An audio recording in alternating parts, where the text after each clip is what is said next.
أهلا بكم وكل التحية والاحترام لحضراتكم.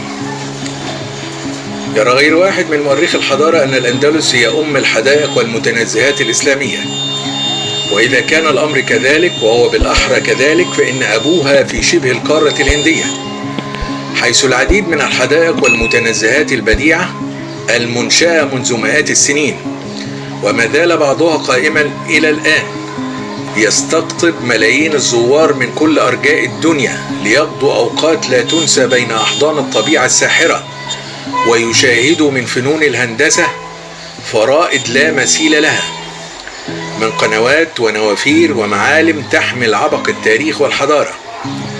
ومن أهم هذه الحدائق والمتنزهات إن لم تكن أهمها على الإطلاق مجموعة حدائق شاليمار، التي يعود تاريخ إنشائها إلى عصر ازدهار الحضارة والعمارة عند أباطرة المغول، والتي أدرجت في تصنيف اليونسكو ضمن قائمة أهم مواقع التراث العالمي. فماذا عن حدائق شاليمار؟ ومن الذي بناها؟ وما هي أهم المعالم التي تحتويها؟ أتذكرون الإمبراطور المغولي الشاب شاه جيهان؟ نعم، صاحب تاج محل.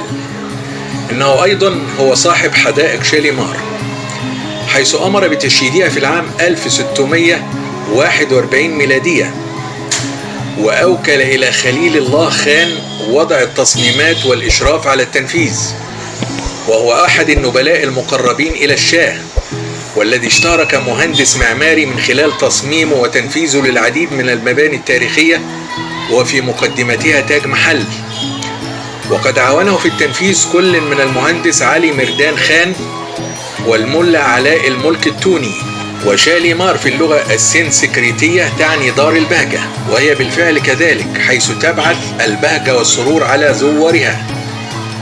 لم تكن في الأصل حدائق عامة، وإنما كان يقتصر التنزه فيه على أفراد الأسرة الحاكمة من الأباطرة وأبنائهم وأحفادهم.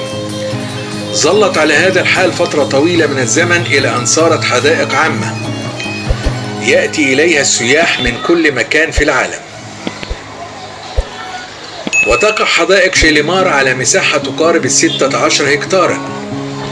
يأخذ تصميمها الهندسي هيئة متوازي الأضلاع، يحيطها سور عال من الطوب عليه نقوش شبكية رسمت ببراعة ودقة فنان. وليست الحدائق على مستوى سطح واحد، وإنما متدرجة على 3 مستويات أو بالأحرى مصاطب، تمتد من الجنوب إلى الشمال، ويتراوح علو كل مصطبة ما بين 4 إلى 5 أمتار، ولكل منها اسم يميزه، حيث يطلق على المصطبة الأولى أو السفلية اسم حياة بخش أي مغدقة الحياة، بينما يطلق على المصطبة الثانية اسم فايز بخش أي مغدقة الخير، ويطلق على المصطبة الثالثة وهي تمثل المستوى الأعلى اسم فرح بخش أي مغدقة السعادة.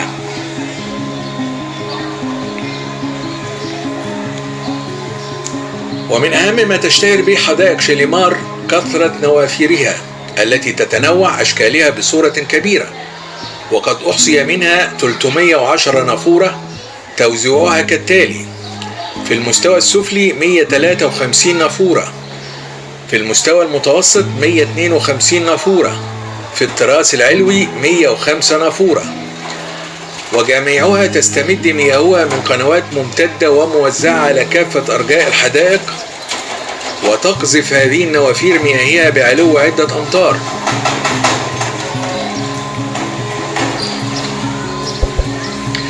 لتصب في برك واسعة أشبه بحمامات السباحة، جدران كثير منها مكسوة بالرخام البراق، وهي في تصميمها التقني تعد إحدى إبداعات الهندسة الميكانيكية التي وقف أمامها كثير من مهندسي العصر الحديث في دهشة وانبهار، خاصة فيما يتعلق بالتناغم العجيب بين نظامي التغذية والصرف، وكذا انضباط آلية التشغيل التي هي بحد ذاتها بمثابة نظام تبريد يخفف من حرارة الصيف في المنطقة المحيطة على نحو جيد.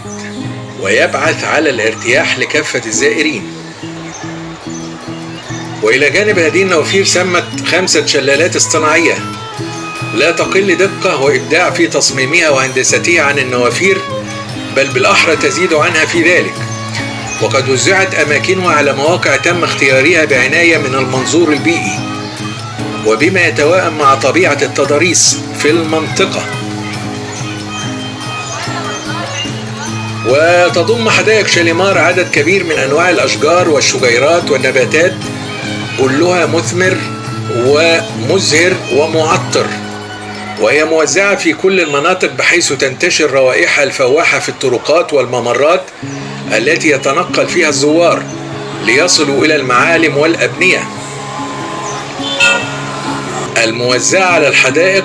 ومن أكثر هذه الأنواع لفتا لأنظار الزوار أشجار الخوخ واللوز والتفاح والكرز والمشمش والحور والسفرجل والمانجو والتوت والبرقوق والبرتقال الحمضي وكذا الحلو، وعشرات الأنواع من النباتات العطرية والزهرية التي ينبت بعضها فوق الماء وبعضها يتسلق على الحواف الرخامية وجدران الأبنية والعرائش، وبعضها يعيش في حالة تكافل وتبادل منفعة مع غيره من الأشجار والشجيرات المختلفة. وفي الداخل من أسوار حدائق شاليمار العديد من الأبنية التاريخية التي تمتزج فيها فنون العمارة والنقوش الإسلامية، حيث ثمة مسجدا من المرمر المزخرف بالفسيفساء، ومجموعات من القباب ذات التصميم الفريد، وعدة أجنحة واستراحات استلهم تصميمها من فنون العمارة بآسيا الوسطى وكشمير والبنجاب وسلطنة دلهي. وخلف الشلالات ثمة شرفات مقوسة كانت في السابق تضاء ليلا بمصابيح الزيت فتعطي للشلالات منظرا خرافيا. وثمة مبنى كبير يدعى النقار خانة ملحق به عدة بنايات صغيرة. وفي وصفه لها يشير المؤرخ الفرنسي المعاصر فرانسو بيريني قائلا: بغير زخارفها البديعة فإن الأبنية التاريخية التي تضمها حدائق شاليمار جاءت لتتكيف مع البيئة المحيطة بشكل مدهش، فالاستراحات أو منازل الصيف تطل على القناة المائية الرئيسية التي تتغذى منها النوافير، ويحيطها صفين من أشجار الحور، ومعظم هذه المنازل مبنية على هيئة قباب، والهواء متجدد وبارد داخل هذه المنازل فلا يشعر من فيها بأي ضيق من حرارة الصيف. وهناك جناح بديع كان يستخدم فقط من قبل الإمبراطورة ما زال الإيوان الخاص به قائما إلى الآن، وهو من الرخام الأسود النادر. وفي جانب من الجهة الشمالية الغربية للحدائق هناك الحمام الملكي، وهو أيضا تحفة معمارية فريدة، حيث تتزين الجدران بالنقوش والرسومات الزاهية والأشكال الهندسية والنباتية التي يقف أمامها الزائر في انبهار من فرط جمالها ودقة تفاصيلها وصمود ألوانها رغم مرور عدة قرون، والتي تنعكس عليها الأضواء لتعطي مؤثرات بصرية جذابة.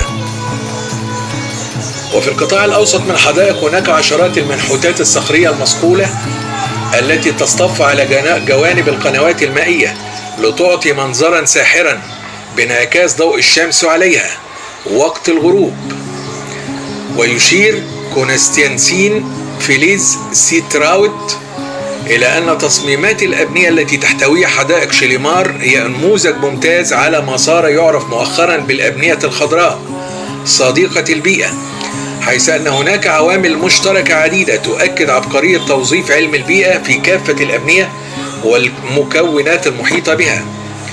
والمدهش ما تجد على سبيل المثال في تغير الألوان مع تغير فصول السنة، وذلك بالاستفادة من الانعكاسات الضوئية الطبيعية، ومن الخضرة الشاحبة في الخريف إلى الخضرة الغنية في الربيع، وألوان الزهور المتنوعة والمتدرجة التي تعطي خواصا فريدة للحدائق من خلال الانعكاسات الضوئية والمؤثرات البصرية المتبدلة على مختلف فصول السنة.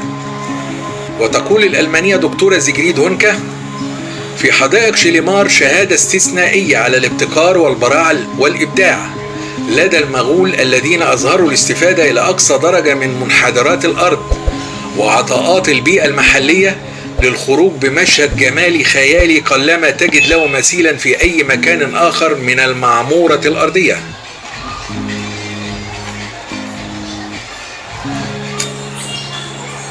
وبنظرة فحيصة لأهم الخصائص والسمات التي تتميز بها حدائق شاليمار من ناحية التصميم الهندسي نجد: أولا، التنوع في أنماط الفراغات والتي تتراوح بين الشكل المربع والمستطيل سواء كانت مغلقة أو مصورة، وهذه الفراغات مصممة على محور طولي أو محورين متعامدين.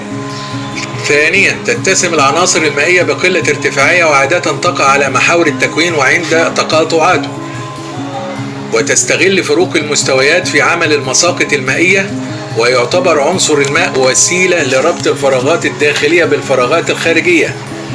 ثالثا، كل المزروعات من النوع المثمر والمفيد من فاكهة وثمار ونباتات عطرية وأشجار تظليل وزهور، والعنصر الأخضر يظهر في تشكيل منتظم أو داخل أحواض في تناسق مدهش.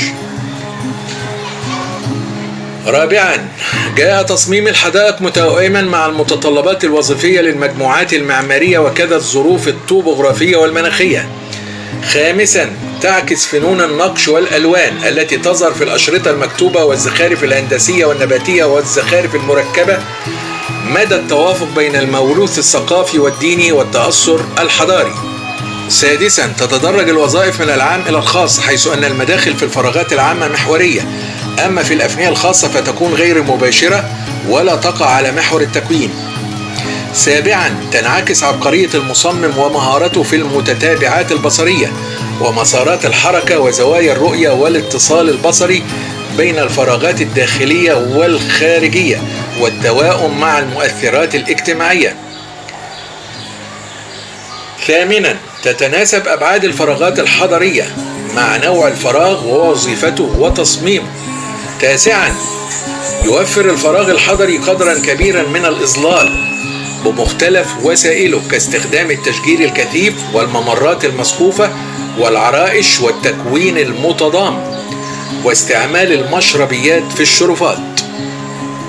إن المناظر الخلابة في حدائق شاليمار وما تتفرد به من تكوينات ذات تناسق رائع ومعالم تثير في النفس الشجن والحنين إلى إرث الحضارة الإسلامية، تلك الحضارة التي أضاءت بنورها أرجاء المعمورة قاطبة.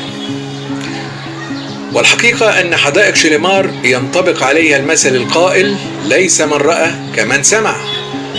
وكان الشاعر الفارسي أمير خسرو قد زارها وقال عنها: إذا كانت ثمة جنة في الأرض فهي هنا. كل التحية والتقدير لحضراتكم، ولا تنسوا الاشتراك في القناة وترك تعليق أسفل الفيديو ومشاركته مع الأصدقاء.